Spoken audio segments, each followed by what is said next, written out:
Welcome to Not Milk Never Milk. Subscribe if you're lactose intolerant. In this video, I will explain how to connect Zapier with Webflow.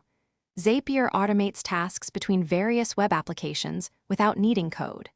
Webflow is a powerful visual platform for designing and building websites. By connecting them, you can automate workflows like sending new form submissions from Webflow to a CRM or updating a database when a new item is published.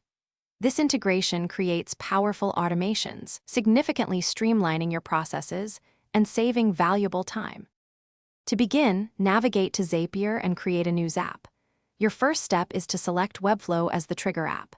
Then, you'll choose a specific event like New Form Submission or New CMS Item that will initiate your automation.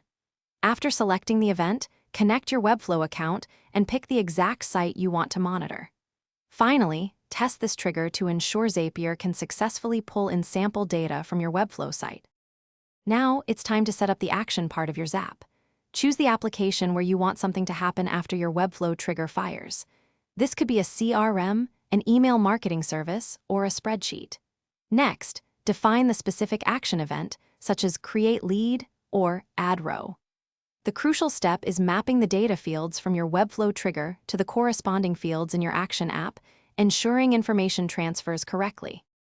Before publishing, always perform a thorough test of your entire Zap.